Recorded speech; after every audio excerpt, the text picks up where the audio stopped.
In the spring of 1906, something extraordinary began to unfold in a humble, run-down building on Azusa Street in Los Angeles.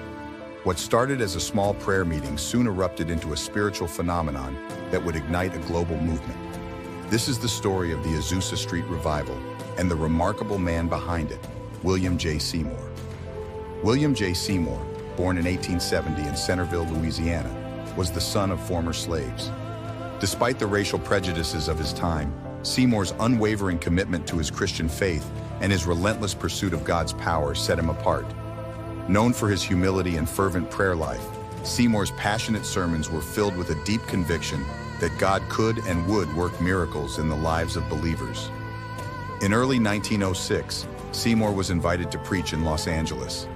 His message of the baptism of the Holy Spirit, accompanied by speaking in tongues, was initially met with resistance, even leading to his being locked out of the church where he was supposed to preach. Undeterred, Seymour began holding meetings in a small home on Bonnie Bray Street. As people gathered, the meetings became marked by fervent prayer, spontaneous worship, and extraordinary manifestations of the Holy Spirit.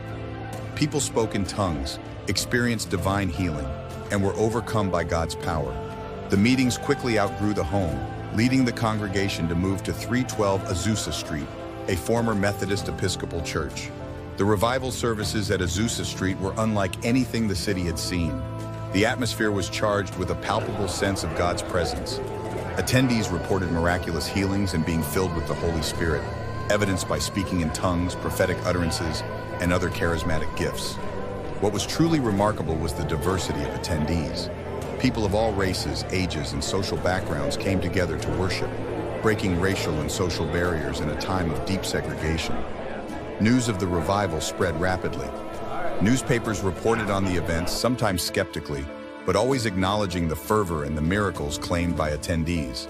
The Los Angeles Times described it as a weird babble of tongues, drawing even more people to Azusa Street. The Azusa Street Revival bore striking similarities to the events described in the Book of Acts, particularly the day of Pentecost. Just as the early disciples experienced a powerful outpouring of the Holy Spirit, resulting in speaking in tongues and miraculous signs, so did those at Azusa Street. The legacy of the Azusa Street Revival is profound. It is regarded as the catalyst for the modern Pentecostal movement, now with hundreds of millions of adherents worldwide. The revival emphasized the Holy Spirit's work and inspired countless other revivals and movements within Christianity.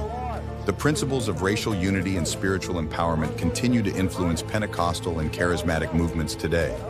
William J. Seymour's zeal for Christ and his commitment to the Holy Spirit ignited a movement that transformed lives and reshaped the Christian landscape.